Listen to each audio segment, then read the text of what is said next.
হযরত উমর রাদিয়াল্লাহু তাআলা আনহু যখন খলিফা হলেন, নবীজি দুনিয়া থেকে চলে গেলেন, আবু বকর খলিফা হলেন, ও চলে গেলেন, খলিফা দ্বিতীয় নম্বর রাজা উমর রাদিয়াল্লাহু তাআলা আনহু ফজরের নামাজ পড়েছেন, আল্লাহু আকবার বলে নামাজ শুরু করেছেন। কে? উমর ফারুক নামাজ পড়েছেন।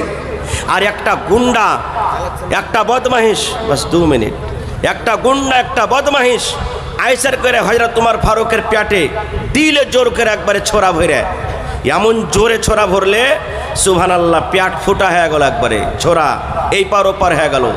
এই জমানার মতন হসপিটাল কোথায় পাবেন? আরে চল তাড়াতাড়ি করে কাঠিয়ার মেডিকেল কলেজ নিয়ে চল, পূর্ণি নিয়ে চল, শিলিগুড়ি নিয়ে চল, অমুক চল, তুমুক চল, এগুলা হসপিটাল কোথায় পাবেন? সব সাহাবায়ে কেরাম দেখতে চলে এলেন। চল রে, আমাদের খলিফাকে মার্ডার করে দেওয়া হয়েছে, আমাদের রাজাকে মার্ডার করে দেওয়া হয়েছে। সবাই দেখতে আসেন। একজন সাহাবী বলছেন যে হযরত উমরকে দুধ গালা দাও, রক্ত বহে গেছে, দুধ খেতে গেলে একটু শরীরে শক্তি হবে। এমন জখম, এত বড় জখম, মুখ দিয়ে দুধ দিয়েছে, দুধ দেওয়ার সাথে সাথে পেট যে জায়গাতে ফুটা আছে দুধ হয়ে বের হয়ে গেল, দুধ হয়ে বের হয়ে গেল। সব লোকজন দেখতে এসেছেন, ওর মধ্যে একটা নওজওয়ান, একটা যুবক, উনিও কিন্তু হযরত উমর ফারুককে দেখতে এসেছেন। বাস আমি এই হাদিসটা বলে শেষ করছি। এবার দেখা টাকা পর হাঁটতে শুরু করেছেন। এখান থেকে মোটামুটি ধরেন যে ওই আপনার ক্যামেরা লাগা আছে, ওখান থেকে চলে গেছে। তখন হযরত উমর ফারুকের নজর কিন্তু ওই নওজওয়ানের দিকে পড়ে গেছে। এবার নওজওয়ানকে বলছেন, আরে আল্লাহর বান্দা, এনে শোনো, তুমি এখানে শোনো।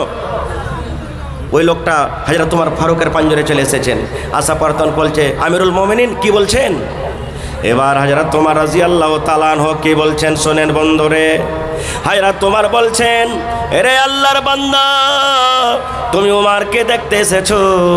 উমর যদি মরে যায়, উমর যদি দুনিয়া থেকে চলে যায়, উমর যদি দুনিয়া থেকে চলে যায়, তাহলে ইসলামের কোনো ক্ষতি হবে না রে, নবীর দিনের কোনো ক্ষতি হবে না, নবীর তারিকার কোনো ক্ষতি হবে না। কিন্তু যদি একটা নবীর কথা না মানা হয়, একটা যদি নবীর তারিকা, একটা নবীর সুন্নাতকে যদি ছেড়ে দেওয়া হয়, একটা নবীর সুন্নাতকে যদি মার্ডার করে দেওয়া হয়, তাহলে অনেক ক্ষতি হয়ে যাবে রে, অনেক অনেক ক্ষতি হয়ে যাবে। এই নওজওয়ান, তাহলে ভালোবাসতে হবে কেমন করে? হযরত উমর রাদিয়াল্লাহু তাআলা আনহু একজন খুব বড় ধরনের সাহাবী, ইসলামের দ্বিতীয় খলিফা। নবীর সাথে একদিন রাস্তাতে হেঁটে চলে গেছেন। কে? হযরত উমর ফারুক রাদিয়াল্লাহু তাআলা আনহু। হাঁটতে হাঁটতে হাঁটতে নবীজি উমরকে জিজ্ঞাসা করছেন, উমর তুমি আমাকে কতখানি ভালোবাসো বাবা? ডাইরেক্ট নবী বলছেন উমরকে, কি উমর তুমি আমাকে কতখানি ভালোবাসো? হযরত উমর ফারুক বলছেন, নবীজি আমি আমার জান খান বাদ দিয়ে পৃথিবীতে যত জিনিস আছে সব থেকে আপনাকে ভালোবাসি। মানে আমি আপনার স্ত্রী থেকে আপনাকে ভালোবাসি, আমার ছেলে থেকে ভালোবাসি, আমার বেটা থেকে ভালোবাসি, বেটি থেকে ভালোবাসি, দুনিয়ার সব জিনিস থেকে আপনাকে বেশি ভালোবাসি, শুধু আমার জান খান বাদ দিয়ে, আমার জান খান বাদ দিয়ে। তখন নবীজি উমরকে বলছেন, উমর তুমি এখনো পূর্ণ মুসলমান হওনি, কারণ তুমি আমাকে তোমার জান থেকে যখন বেশি ভালোবাসতে পারোনি, এর মানে তুমি এখনো পূর্ণ মুসলমান হওনি। হযরত উমর ফারুক রাদিয়াল্লাহু তাআলা খুব হুঁশিয়ার জ্ঞানী মানুষ, তো বুঝে ফেললেন আরে আমার তো ভুল হয়ে গেছে। তখন পট করে বলছেন, ইয়া রাসূলুল্লাহ আমি আমার জান থেকেও আপনাকে বেশি ভালোবাসি। তখন নবীজি বলছেন, হ্যাঁ এক্ষণে তুমি পাক্কা সাচ্চা মুসলমান হয়েছো, এক্ষণে তুমি পূর্ণ মুসলমান হয়েছো। তো ভাই আমার, আমাদেরকে সব থেকে নিজের মা বাপ, ছেলে মেয়ে, বিবি বাচ্চা, সোনা চাঁদি, হীরা মতি, জমি জায়গা, সব থেকে বেশি কাকে ভালোবাসতে হবে? কাকে ভালোবাসতে হবে? নবী মুহাম্মদ সাল্লাল্লাহু আলাইহি সাল্লামকে ভালোবাসতে হবে। এবার ভালোবাসার মানে কি? আমি দিল থেকে ভালোবেসে নিলাম, হয়ে গেল ভালোবাসা। আমি মুখে বলে দিলাম হ্যাঁ আমি নবীকে ভালোবাসি, ভালোবাসা হয়ে গেল। একটা সুন্দর করে বোর্ড লিখে দিলাম, আর বোর্ডটা দেখে একবার সোশ্যাল মিডিয়াতে আমি দেখিয়ে দিলাম আই লাভ মোহাম্মদ সাল্লাল্লাহু আলাইহি সাল্লাম, আমি মোহাম্মদ সাল্লাল্লাহু আলাইহি সাল্লামকে ভালোবাসি, ভালোবাসা হয়ে গেল? হাজি ভাই, বোর্ড লিখে ছবি তুলে দুনিয়ার লোককে দেখিয়ে দিলাম I love Mohammad, I love Mohammad, I love Mohammad সাল্লাল্লাহু আলাইহি সাল্লাম, কি ভালোবাসা হয়ে গেল? না, এর মানে ভালোবাসা নয়। ভালোবাসা কি দিয়ে করতে হবে? নবী সাল্লাল্লাহু আলাইহি সাল্লাম যেভাবে চলতে বলেছেন সেইভাবে আমাকে চলতে হবে। নবী সাল্লাল্লাহু আলাইহি সাল্লাম যেইভাবে কাপড় পরার আদেশ করেছেন সেইভাবে কাপড় পরতে হবে। নবী সাল্লাল্লাহু আলাইহি সাল্লাম যেখানে যেতে নিষেধ করেছেন, মানা করেছেন, যেতে হবে না। নবী সাল্লাল্লাহু আলাইহি সাল্লাম যেই জায়গাতে আমাদেরকে যেতে বলেছেন সেইভাবে আমাদেরকে যেতে হবে।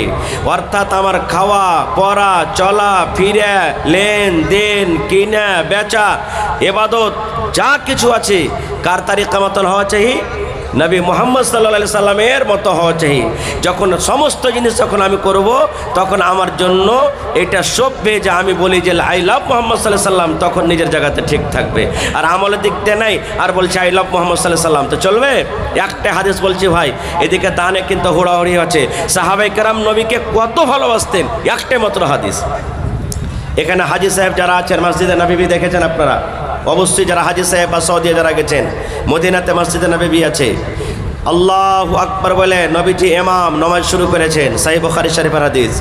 সাহাবায়ে কেরাম পিছনে আল্লাহু আকবার বলে নামাজ হাতে বুকে বেঁধে নিয়েছেন, নামাজ পড়িতে আছেন। পড়িতে পড়িতে কিন্তু জুতা পিন্ধা নামাজ পড়ছেন। কি পিন্ধে? জুতা পিন্ধা নামাজ। আর এখন যদি কোনো মৌলবী সাহেব যদি খালি জুতা পিন্ধা খালি তিন খাওয়াল বিসমিল্লাহ বলে কবরস্থানে মাঠে দিতে চলে যায়, বলবে এই সালা মৌলবীর কপালে ব্যাম লটকে যাবে। হ্যাঁ, কত রকম লোক ঘোঁচা মারবে আর টানা দিবে।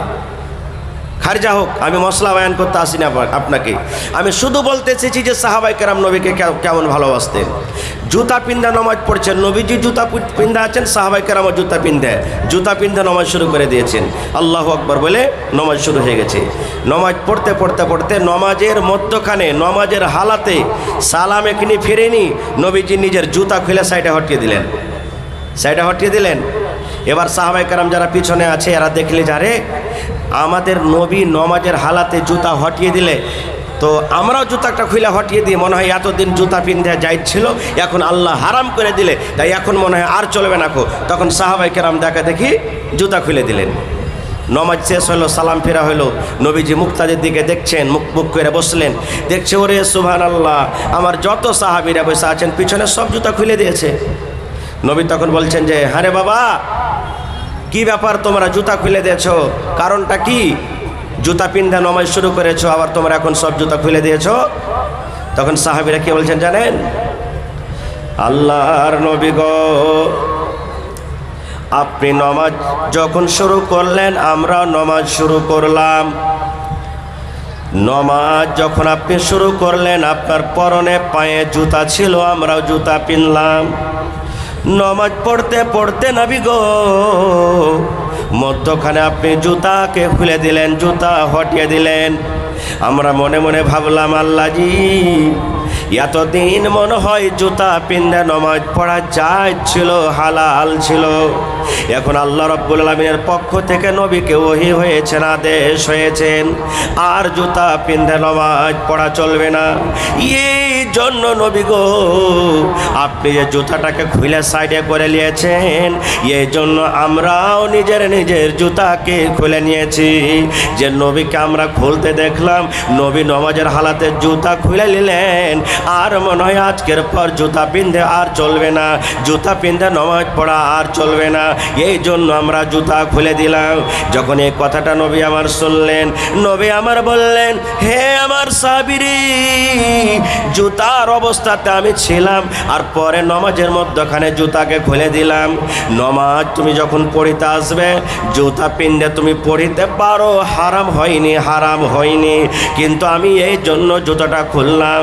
আমি যখন নামাজ পড়ছিলাম জিবরিল ফেরেশতা আমার কাছে চলে আইলেন নামাজের হালাতে, আর আমাকে আস্তে আস্তে করে কানে কানে বললেন, ইয়া রাসূলুল্লাহ, যে জুতা পিন্ধে আপনি নামাজ পড়ছেন নবী গো, আপনার ওই জুতাতে ময়লা লেগে আছে, আপনার ওই জুতাটা নোংরা হয়ে আছে, আপনার ওই জুতাতে গান্দা লেগে আছে। আর যে জুতাতে ময়লা থাকবে, যে জুতাতে গান্দা থাকবে, ওই জুতা পিন্ধে নামাজ হবে না গো নবীজি, নামাজ হবে না। এই জন্য দয়া করে আপনি জুতাটাকে খুলে দেন। দয়ার নবী বললেন, জিবরিল ফেরেশতা যখন আমার কানে কানে বললেন, আমি নবীজি জুতাকে খুলে দিলাম। নবী বললেন, সাহাবীরে, যখন তোমরা মসজিদে নামাজ পড়িতে আসবে মসজিদে ঢোকার আগে আগে তোমরা নিজের পায়ের দিকে তাকাইয়া নাও, নিজের পাকে তোমরা দেখে নাও যে তোমাদের জুতাটা পরিষ্কার আছে কি না। যদি জুতা পরিষ্কার থাকে তোমরা জুতা পিন্দা নামাজ পড়িতে পারো, আর যদি তোমাদের জুতা পরিষ্কার না থাকে, যদি শক থাকে কিংবা জুতাতে যদি ময়লা লাগা থাকে, তো খবরদার তোমরা জুতা নিয়ে মসজিদে আসবে না। মসজিদের বাইরে তোমরা জুতাটাকে খুলে নাও। এই জন্য বললাম হাদিসটা বন্ধুরে, কেমন ধরনের জুতা সাহাবায়ে কেরাম পরছেন, কেমন ধরনের জুতা নবীজি পিনতেন, আল্লাহ হায়াতে রাখে অন্য কোনো দিন বলবো। বলার উদ্দেশ্য বন্ধুরে, সাহাবায়ে কেরাম নবীকে কত ভালোবাসতেন, সাহাবায়ে কেরাম নবীকে কত ভালোবাসতেন। নবীকে জুতা খুলতে দেখলেন, সাথে সাথে তারাও খুলে দিলেন। এর নাম হলো মুহাব্বত, এর নাম হলো আই লাভ মুহাম্মদ সাল্লাল্লাহু আলাইহি সাল্লাম। নারে তাকবীর, সুবহানাল্লাহ। এর নাম হলো কি? মুহাব্বত।